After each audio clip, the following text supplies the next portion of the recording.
Good morning. Hey, it's Michael John and Jazz here for Walk Your Talk. Happy New Year, everyone. Happy New Year.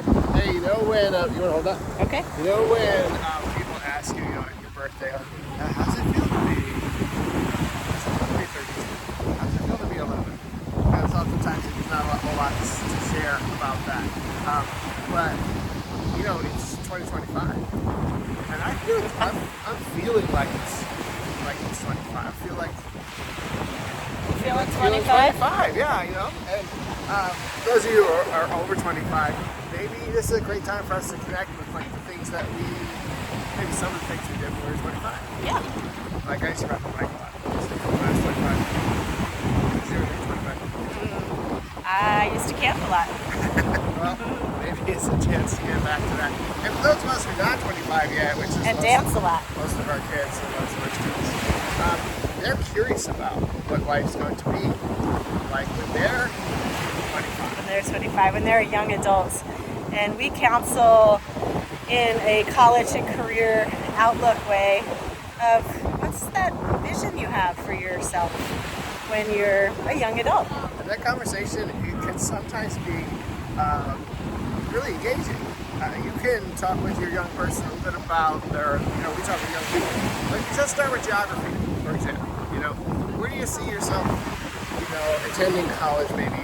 Where do you see yourself in your mid-20s? Location, area, like not even like the college, but do you want to live near a beach? We're walking on the beach right now, so that comes to mind. I love it. My shirt says it. Beach is my happy place. Yeah, and I think that's a really good and important point. Sometimes as coaches, we ask, do you see yourself living near your parents or not so much? Do you see yourself living near other family members or not so much? And there's a great opportunity, too, to talk about, what's your lifestyle going to be like when you're 25? Yeah. And then we build in from there. It's almost like back training when we teach math, right? We'll just have the answer, and then we'll figure out how we got there. And that's a really great way to envision, your year as well. It's like looking into your future and then building in from there. How do I actually get there, right? Rather than committing to a bunch of resolutions and, things that you're gonna do right now. Like, well, what does it give you? How do you feel? Who do you want to be with? What do you see other people doing? So during the spring, some of us got a chance to be with family or friends we hadn't seen in a while, that kind of thing. And we've seen some of these people grow through their adolescence, and they're now young adults. So it creates a greater context sometimes when we're working with their middle or high school, even our college students, right? Be able to reference someone that they know. Yeah. That's a little bit older. What's their lifestyle like? Yeah. What sort of choices are they making? Positive or not so much, right? And how do you reflect on that? How do you see yourself inside that, that reflection? Can we hold that? Sure. Okay. We don't have our extended stick. Selfie stick. So here we are walking on the beach, talking about the beach and talking about future, but also feeling 25. Feeling 25. What's that mean to you, parents? What were you doing when you were 25? And how do you want to feel now in the year 25? Some of us don't want our kids to be doing what we were doing when we were 25. These are choices that we make. That's true. True. And our kids don't really want to hear that too much. So that gets in the bucket of nagging sometimes when we think we're actually inspiring them or putting fear in them, right, about what we did and what we got away with or what happened to us, like our stories. I think that's a good point, Jazz, in some ways. We don't have to press our experience as young adults, as emerging adults, onto our kids. No. We've seen that reflected in ways of encouraging kids maybe to engage in some underage drinking, for example, because that's what I did when I was maybe. And it was fine. Maybe that was something I did, But just consider. Maybe you don't have to consider. You don't have to repeat those types of traditions. Yeah, or you get way too tight and kind of tight with rules because you're afraid. I got away with all this. They're going to do it, or they do the same thing. But having conversations and agreements and understandings, and there's ways to get there, that improve those executive skills. Some of us spent a lot of our adult life figuring out that we're not our parents. Yeah. And I think it's important for us as parents to know that our kids are not, they're not genetic replicas. They're their own people. Yeah.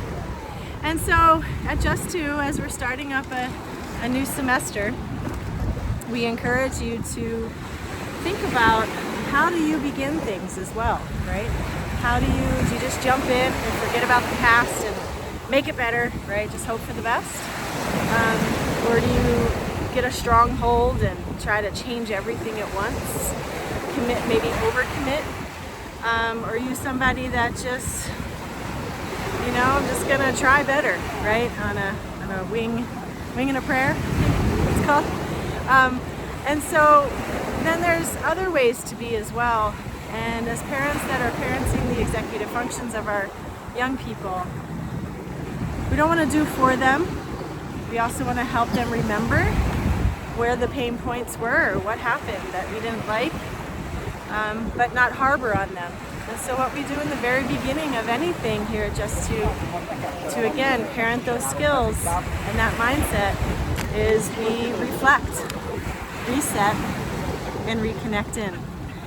And reconnecting in with ourselves as the adults in the relationship, as well as reconnect with our young person in a way that helps them feel like they're their own person and they're not being told what to do, because that thwarts and really stops the function of that reflection and resetting. So at Just 2, we really want you to feel connected with your young person in ways that perhaps you've been mourning not happening anymore. Like we just spoke to a new family that's interested in what we're up to here and trying out some sessions in their startup time at the beginning of the semester. And the dad was really in a place of, he just doesn't come to me anymore for homework help. I'm an engineer, I know how to do this stuff. But he's just not confident anymore, and he just doesn't really want to talk about it, and he shuts down. Maybe you can relate to that. Yeah, and maybe you can relate to that with your middle schooler or high schooler. And so this is a great time right now. And so we're here to help you reflect, reset, and reconnect as we get started. We have tools and strategies that we're using to build some simple routines. If you watched our last video, you heard about the simplicities and the complexities of routines. And how they build on each other to support that change making that we're all looking to do at this time of year as we get started in something new. Yeah, so let's get started. Yeah. Here, I'll hold that for you. Our arms get tired. So how can you do that? We'll give you a little tip today. And go ahead. Oh, should we keep going? Yeah. All right. I'm just going to give a little tip to you guys to get started, and then you can let us. Start with reflection. For some of us, we haven't even looked to see how last semester went. So let's take a look at final grades. Sometimes the grades, believe it or not, are no longer available because they've been reset. Not to worry, the transcript is being built semester by semester. Oftentimes, if you look in the document section of the portal, you'll find a transcript that will provide you the information that you need. Yeah. Okay. So reflection, right? So how do things go last semester? Not just how the grades turn out, but how the finals go. What sort of ways might have improved my performance, whether it's like productivity, test performance, attendance, whatever that might be. Right. So that's the reflection piece. And use your motivational interviewing tool that you picked up from us. If you want a copy of that, email us at connect@just2tutoring.com. It's the numeral 2. Connect@just2tutoring, and we'll get that off to you. Also, we have room on our coaching team to start up in what we call our startup process, and that lines really nicely with the start of the school of the semester. And so motivational interviewing is a way to communicate with our young people that empowers them and supports them to engage and gets them to actually talk rather than these one-word answers. Yeah. Next part that we've heard us talk about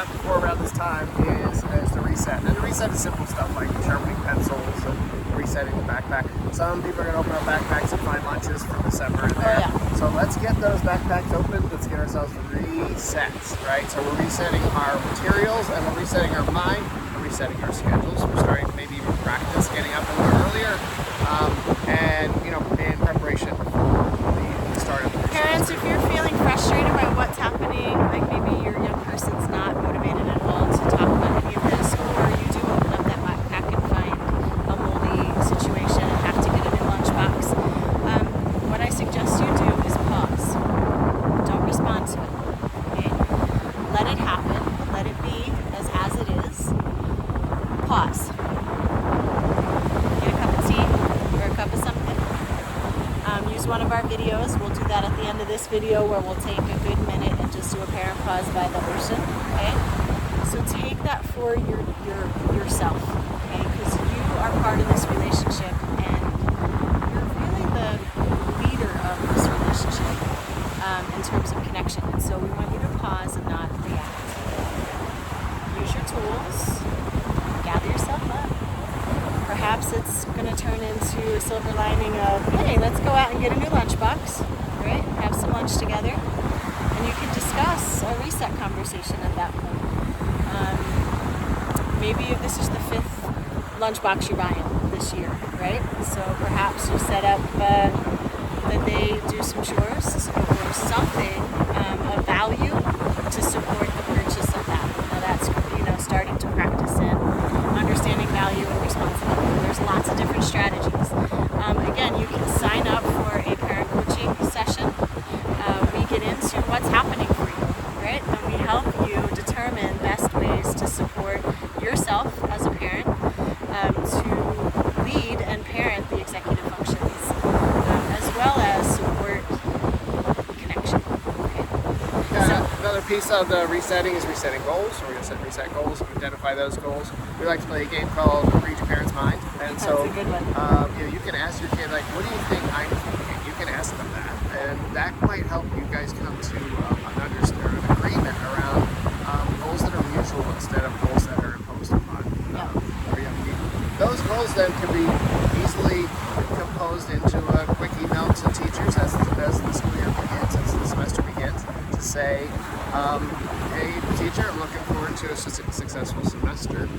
Right? This is the student writing an email to teachers saying, I'm looking forward to a successful semester. Here are my goals for this semester. That's the reconnect part. It's reconnecting with our teachers, professors, and that sets the tone for a successful semester. Yeah, we have some great apps that we use to build routine. That's also part of the resetting process. So if you'd like some support with your young person, definitely email us at ConnectedJustToTutoring. You can also go on our Facebook or Instagram pages and find our, especially Facebook, you can find our, it's called a landing page, and click on that, let us know you're interested, and we'll be in touch. We're building schedules right now for the start of the semester. We're also launching what we call the weekend wrap-up. It's also been called as a Sunday sweep. So we're here to help eliminate Sunday breakdowns. And our first Sunday is coming up the following week. So school starts this coming week for everyone. So we'll start our Sunday weekend wrap-ups. And that's going to be really great. It's all about accountability, going into the next week, knowing what needs to happen, who do we need to talk to, where do we need to hand things in, and start to eliminate that nag that happens on Sundays and the breakdowns that occur. Have no missing Mondays. No missing Mondays. That sound good? That sounds good. So we're doing that in a group format. That's really accessible for everybody. And we also have someone on our coaching team. So we are also looking ahead and building, that new year right now, right? What we want to see happen in a good way. So we look forward to you letting us know what you need so that we can support you. Anything else? That's it. Check out these guys walking their talk. All right, we'll see you next time, guys. Yeah, and take 1 minute for the parent pause.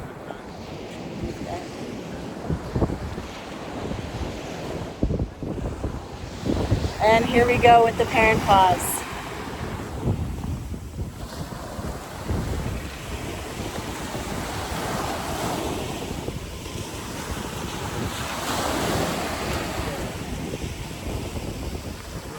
Parents, just know that you are enough. What you're doing is enough, and we want you to feel good about how you're being with your young person, and we're here to support you.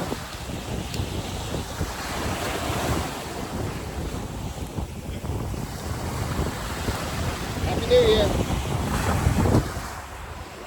Thanks for joining us in a parent pause. We'll see you on the next Walk Your Talk.